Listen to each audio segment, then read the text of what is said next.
Salut à tous. La semaine dernière, Julien, en stage à la rédaction, a eu l'occasion de rencontrer Kylian Tilly, le joueur français. Titulaire d'un two-way contract avec les Grizzlies et auteur d'une très bonne Summer League, il s'apprête à commencer sa saison sophomore dans le Tennessee. Faisons avec lui un point sur sa situation et ses objectifs. Donc merci beaucoup. Et d'abord, du coup, je dois savoir, là, tu finis tes vacances.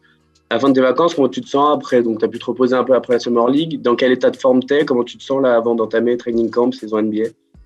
Ouais, ça va, je me sens bien. J'étais en France là, donc ça faisait du bien de rentrer en France. Ça faisait 2 ans que je n'étais pas revenu. Et après, j'étais à Paris. J'ai attendu pour mon visa pendant un petit peu de temps. J'étais un peu coincé et du coup, je suis rentré à Memphis là et ouais, ça se passe bien pour l'instant. On commence tranquillement et on attend le training camp qui commence fin septembre et après, ça commence quoi. Ouais, après, c'est parti.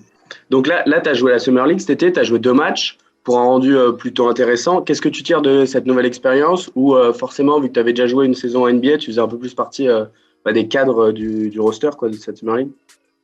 Ouais, non, c'était cool d'avoir un peu plus de temps de jeu.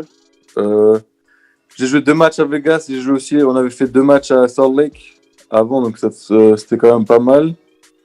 Et c'était bien ouais, d'avoir des minutes, d'avoir un rôle plus important. Et c'est plutôt bien passé. Et j'espère pouvoir transférer ça avec la vraie équipe, quoi, et essayer d'avoir autant de temps de jeu avec eux aussi. Ouais, voilà, c'est ça. Tu dis que tu as eu plus de temps de jeu et tout. Est-ce que tu as senti, même bon, si c'est un cadre, c'est que la Summer League, c'est pas du tout la NBA. Est-ce que tu as senti qu'il y avait des aspects de ton jeu sur lesquels tu avais progressé, d'autres où tu étais vraiment plus à l'aise, ou d'autres où tu sentais justement que tu chopes un petit truc? Ah, bah, j'étais plus régulier sur mon shoot. Je pense que ça va être un élément important pour rester sur le terrain. Je pense que si tu mets des shoots, c'est là que tu restes sur le terrain, quoi. Donc, ça va être important de continuer à essayer de rester régulier, à continuer à faire mes répétitions de shoot. Et après, aussi, shooter avec la confiance. C'est ça le plus important. Et après, aussi, ouais, défensivement, switcher sur les petits, plus solides, prendre plus de rebonds, enfin, faire des trucs comme ça, quoi. Un petit peu toutes les petites tâches de l'ombre qui vont te faire grappiller 10 minutes, quoi. Ouais, c'est sûr. C'est sûr. J'allais te demander les points que tu souhaites améliorer, mais donc tu les as déjà dit, c'est parfait. Et donc, avant de revenir sur la NBA, je veux juste te parler vite fait de ton été, puisqu'il s'est passé pas mal de choses au mois d'août, à la fois pour toi, ta famille, mais aussi pour l'équipe de France de basket. Et tout d'abord, l'équipe de France, donc, ils sont revenus avec une super médaille d'argent de Tokyo. Est-ce que ça t'a donné envie d'aller chercher des sélections le plus vite possible pour jouer avec cette équipe de France, même si tu es en NBA, que les fenêtres? Ah oui, bien sûr, bien sûr. Bah, ça m'a donné très envie d'y aller. Bah, déjà, j'ai regardé beaucoup les JO. Bah, il y avait le volley avec ma famille, donc ça m'a donné envie d'y aller pour eux. Parce que je ne veux pas être le seul de ma famille à pas aller aux JO, tu vois. Et aussi, bah, les Bleus, les Français, au basket, ils ont fait une compétition énorme. Et ça m'a vraiment donné envie de venir et d'aider l'équipe à gagner une médaille les prochains JO ou même les prochaines compètes. Dès qu'il y a une prochaine compète. Et moi, je leur ai dit que je voudrais porter le maillot avec fierté et que je serai là pour y aller s'ils m'appellent, quoi. Donc, ouais. Tu es déjà en contact avec la Fédé, avec les coachs ou ceux qui gèrent ça pour l'équipe de France? Vous avez déjà parlé ou quoi? Pas vraiment.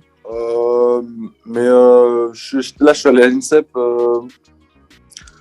pour m'entraîner quand j'étais bloqué sur Paris et je leur parlais un peu et j'ai dit que je voulais jouer avec l'équipe, quoi. Donc voilà. Même si ton père il a raccroché avec le volley 2024, si ton frère joue encore, l'objectif c'est de ramener une médaille tous les deux, enfin de la ramener, de la prendre à Paris. Ouais, c'est sûr, c'est sûr. Bah, c'est ça que c'est un objectif, ça. Et ouais, c'est cool ce serait top de jeu pour l'équipe de France. Une fierté. Ouais. Bah, du coup, on va revenir un peu à la NBA, mais toujours avec un point de vue de la France, parce que cet été, ta situation contractuelle, elle a paru un peu floue, on n'avait pas forcément toujours d'informations. Au final, c'est plutôt positif parce que tu as redécroché un contrat two-way, donc tu as assuré d'être NBA l'année prochaine. Et tu t'attendais à quoi? Est-ce que tu t'attendais à signer un contrat two-way? Est-ce que tu t'attendais à beaucoup plus avoir de mal à trouver ou carrément décrocher un contrat garanti classique pour toute la saison? Non, je ne m'attendais pas vraiment à quelque chose.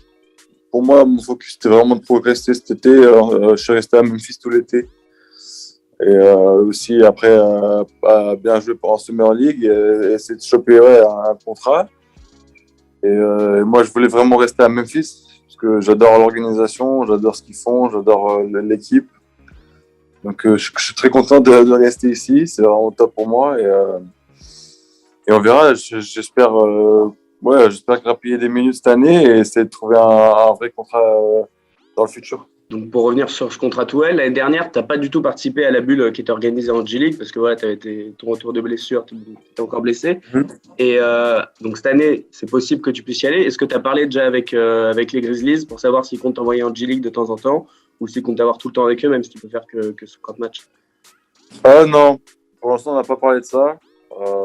Pour l'instant, c'est pas vraiment le focus, mais je pense qu'on va avoir une conversation bientôt sur ça et on verra comment ça se passe. Quand on regarde ta saison rookie, il y a plusieurs périodes qui sont faciles à distinguer. Donc il y a le début, ta blessure, tu ne jouais pas du tout. Après, tu es un peu rentré dans la rotation, tu avais quelques petites minutes, à droite, à gauche, tu pouvais mettre tes paniers.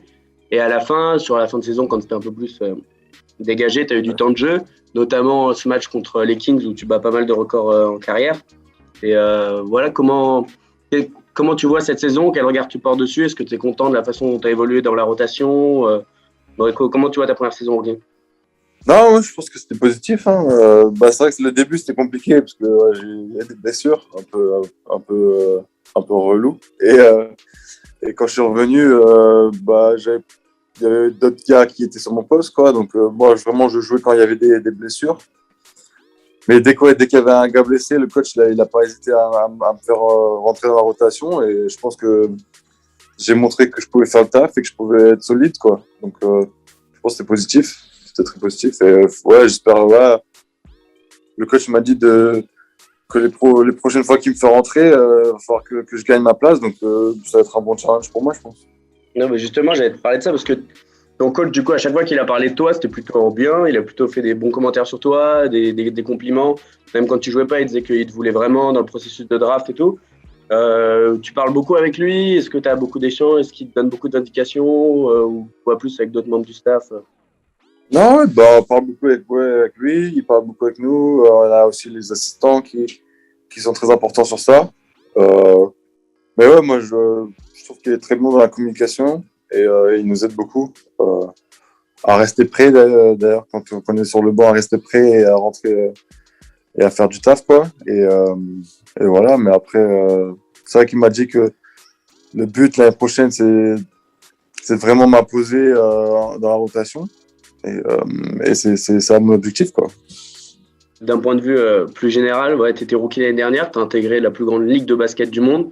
Même si tu viens de la NCAA, que tu as passé longtemps là-bas avec Gonzaga, que tu connais un peu ce monde des États-Unis qui est hyper différent de la France.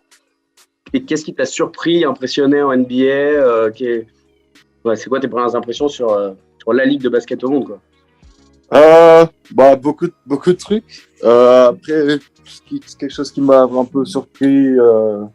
Pas surpris, mais même si tu t'y attends, t'es pas prêt. C'est comment on voyage, quoi. C'est comment on joue tous les jours, comment on voyage tous les jours pendant la saison. C'est vraiment un truc de ouf. Surtout l'année dernière avec le Covid, on avait vraiment match tous les jours, quasiment. Donc vraiment les voyages et tout, c'est un truc que tu t'y attends, mais c'est vraiment tu peux pas être prêt pour ça, quoi. Non, en plus, Memphis avait un calendrier vraiment infernal, enfin un des pires de la ligue sur la fin de saison, non? Ah ouais, on partait. Si je me rappelle bien, vous avez joué énormément de matchs en fin de saison par rapport à d'autres équipes. C'était beaucoup plus resserré ou quoi? Ouais, c'était fou. On avait des road trips de 2 semaines, 7 matchs road trips. C'est un ouf, c'est un truc de fou, mais c'est le jeu, hein. Ouais, c'est sympa quand même, hein. Ouais, surtout que l'année prochaine, les fans devraient revenir. Ouais. Pareil, NCAA, tu avais des ambiances assez incroyables. Ouais. On sait comment ça se passe. Tu n'as jamais vu les fans de Memphis encore et à quoi tu t'attends? Est-ce que tu as déjà pu rencontrer, je sais pas, des fans dans la rue qui t'ont connu, choses comme ça? On a eu un petit avant-goût de ça pendant les playoffs. On avait quand même pas mal de fans. D'ailleurs, les fans de Memphis, ils étaient vraiment au rendez-vous pendant les playoffs. C'est vraiment cool de jouer dans cette ambiance. Et aussi, après, on avait Utah, on avait des fans là-bas aussi. C'était un peu cool, mais ouais, j'espère qu'il y aura ça à tous les matchs, quoi. Après, c'est pas les playoffs tous les matchs, mais c'est vrai que ça va être cool d'avoir beaucoup de fans. Ouais. C'est sûr que là, on le voit en France, hein, de toute façon, avec tous les stades qui reviennent dans un peu n'importe quel sport.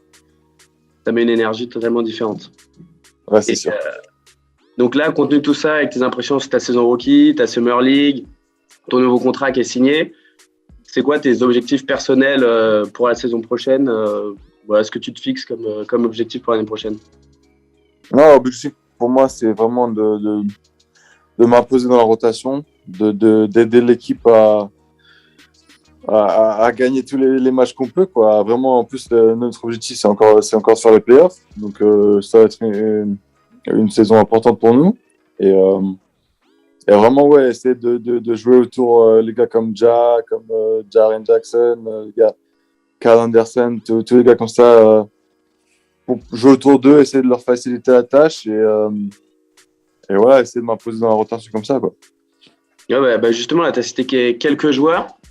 Donc, avant le training camp, donc vous n'avez jamais joué tous ensemble, mais tu as joué avec quelques gars en Summer League. C'est quoi tes premières impressions collectives, ou est-ce que vous parlez déjà beaucoup entre les joueurs qui vont être là au training camp et ceux qui vont être là pour la saison? Vos ambitions collectives, c'est les playoffs, mais est-ce qu'il y a quelque chose d'autre après ça, ou c'est pas une épopée en playoffs ou se qualifier 5e? Bon, on verra sur le coup, quoi. Après, on a une équipe qui est très proche de ce qu'on avait l'année dernière, quoi. Donc on se connaît quand même bien. Je pense que ça va pas être très compliqué de commencer à jouer ensemble et à se connaître, quoi. Et ouais, je pense que ça va être un peu plus facile le début de saison et ça va nous aider pour la fin de saison. Okay, ouais. Et au Grizzlies, il y a quand même un joueur qui sort du lot, c'est Ja Morant, qui est vraiment hyper impressionnant depuis qu'il est arrivé dans la ligue. Toi qui l'as vu pendant une saison, qui t'entraînes avec lui, à quel point il est impressionnant et quel rôle de leader il arrive à avoir au sein du vestiaire pour les Grizzlies? Ah ouais, il est top. Déjà, c'est un joueur exceptionnel, impressionnant à voir, quoi. Comment il est rapide, comment il joue bien. Et après, ouais, son leadership, c'est vraiment quelque chose que j'admire chez lui. C'est parce qu'il parle vraiment à tout le monde, quoi. Dans toute l'équipe, même dans tout le staff. Et il nous aide vraiment à jouer avec la confiance. Parce que lui, à chaque fois qu'il rentre sur le terrain, il a le sourire. Et il a pas peur. Et après, ça se transfère sur nous, quoi. Et c'est vraiment top d'avoir un joueur comme ça avec nous. Ça aide beaucoup. Merci beaucoup. Ciao. Ouais. Ciao. Avant de partir, pensez à vous abonner à la chaîne de Basket Info, mais aussi à celle du 6ème homme afin d'obtenir 2 visions complémentaires de la NBA. Les dernières vidéos mises en ligne apparaissent juste sous vos yeux.